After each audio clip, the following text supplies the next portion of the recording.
Alter, das war ein kranker Abzug.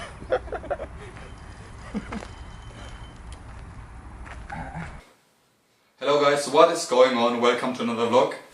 I'm sitting in our kitchen in Germany. I know, a really composed setting, but it seems to be the lightest room in the house. So, what have I been up to lately?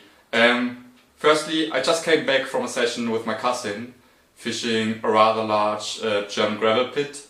Indeed, it's the same one you've seen me fishing on another video that I uploaded last year. So the session went well. We had 9 fish in between us, of up to 16.2 kilos. And to be honest, it's a venue that we fish like once a year, or we don't fish it at all. Depends. But for the last 3 years, we managed to visit the venue once a year. So why are we fishing there? You know, we're mainly fishing public wild venues like rivers or canals, or just really wild places in general. So this water, it's a public lake, but the character of the water is, let's say, rather commercial. So everybody can fish there who buys a day ticket, basically. But there's a lot of angling pressure on the lake. So basically it's not you trying to catch the fish, or not you against the fish only, you're also basically fishing against other anglers. So it's a bit different to what we used to fish. And we still have to get a lot of experiences in this field to get to a state where we can successfully fish these venues. But we did really good, I think, for our third approach. It was a really great session, and most of all, you know, it's just nice to fish a venue like this once, you know, just to get like a break in between the river fishing, which is really exhausting in times, you know, and it's more about like blanking than catching fish. So it's a nice thing to do to get the spirits high again. We caught a lot of fish in between us, and we certainly enjoyed the session. We met some great anglers, locals, and it was just in general like a great time, you know. It's not too difficult to fish there, to catch fish there, but yeah, it was really enjoyable. And you know, when you don't know how to fish certain venues, certain type of venues, for example, like I do myself, you know, like I struggle with like big gravel pits. Each time you go there, the learning curve is so quickly and so high that it's just, you know, exciting to progress during a session. You learn so much, basically. So yeah, great times.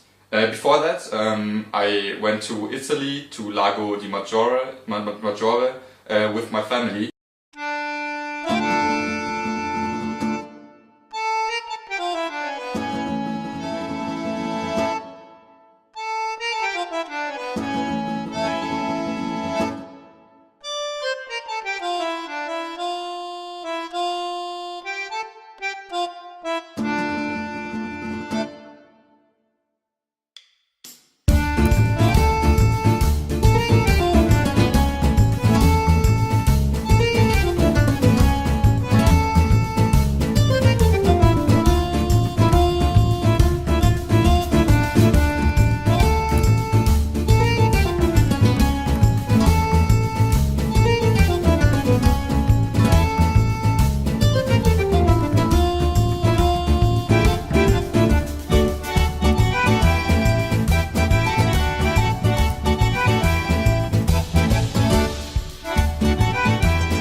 It wasn't really a fishing holiday, not at all, to be honest. I just wanted to spend some time with my parents and enjoy Italy, basically. So we went there. We had 3 bikes with us in the car, so there was hardly any place. But you know, of course, I had to like sneak a little fishing rod in, and I did take my Nash Dwarf, which does take not too much space. You know, I had a backpack. Also from the Nash scope range, which is quite nice because, you know, it's basically like a little carry-all. You can fit everything in, but at the same time you stay mobile because you can carry it around easily. You know, and it was just a case of basically buying supermarket baits and to be honest, the cheapest local boilies I could find, you know, because certainly there was no space in the car and I wasn't able to bring anything. And to be honest, I didn't, for this trip, which was not a fishing trip, as I said, you know, I didn't want to annoy my parents too much with like getting strange scans in the car and all that stuff, you know, because of the baits I would use for fishing. So again, a really enjoyable trip, but fishing wise, I have to admit I blanked and I really struggled. You know, Lago di Maggiore is 4 times as big as Lago di Maggiore, so it's a really big venue. I brought 1 rod with me and tried to locate the fish.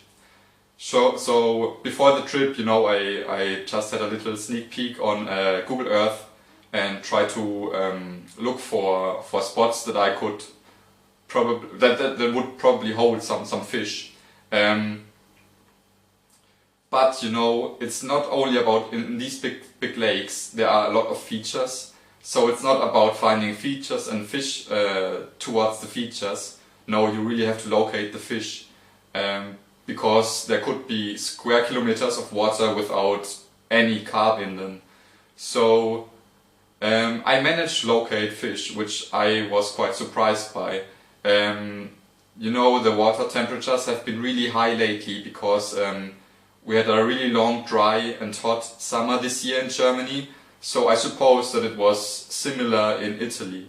I actually didn't check that twice, but I just supposed that. So I looked for spots where I could find a lot of oxygen in the water, and I found an area of the lake where basically a river comes out of the lake, the Ticino.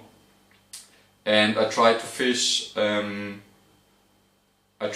section of the river where I would find a lot of oxygen in the water. So as it comes, I went there to the place with my parents because there was it was just like surrounded by stunning nature, and there were some sites nearby. So we went there together to the spot. And I just quickly wanted to check whether my suspicion that it held any carp was right. So I found carp, pre-baited the area. You know, I was basically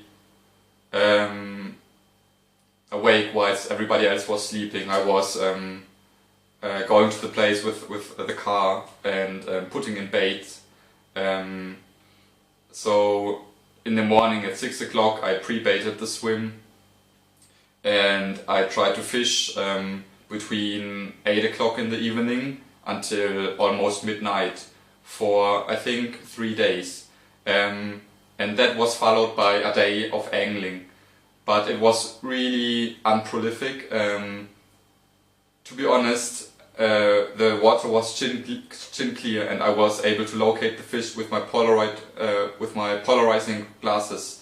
And there were about 4 carp in the swim, but during all the time, not a single other carp came in addition. So my pre-baiting didn't attract any new fish to the swim, and I was basically fishing in a holding area where the fish were holding, but it seemed they were not really feeding my boilies and my supermarket baits. So it was interesting nevertheless, and I learned quite a bit. You know, for example, I've seen a carp, a common, obviously in the big Italian sort of mountain region lakes. You know, you would have 99% of carps would be commons, even more. So basically I've seen this 9 kilo common swimming into my 0.65 millimeter snag leader, and it just did that twice, and it didn't mind it at all, you know. So you have to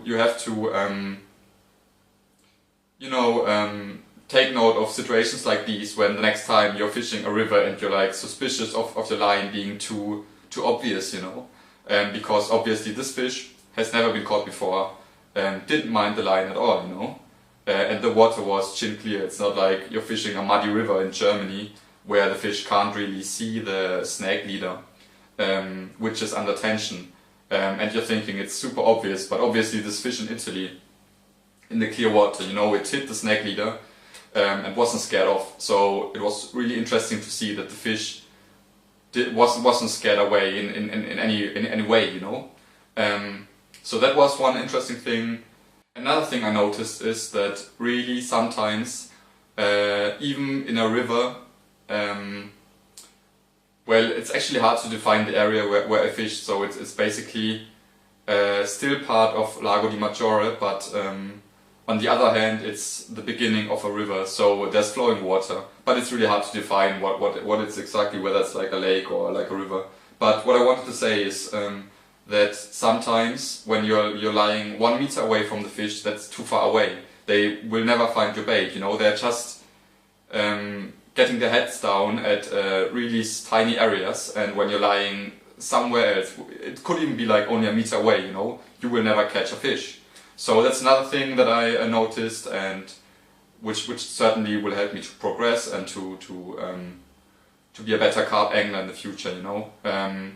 You're applying these things to your own fishing, to your regular approach, you know. I'm going to Italy maybe once a year, so I'm fishing here in Germany more regularly, so that's also what will be up next, I guess, for you guys to witness. But you know, you can apply these scenarios to your own fishing that you do more regularly on another basis, and it helps you to improve and catch more fish.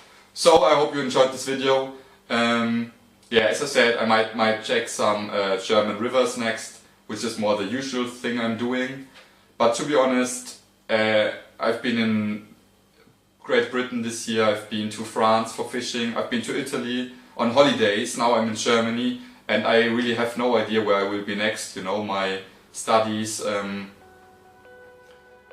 they determine where I will be next, and the next year I will be interning, so I've sent a lot of applications, and I just don't know where I'm going to be next, which is super exciting fishing wise, because carp are spread all over the world, and I'm always carrying a rod with me and try to annoy them a bit.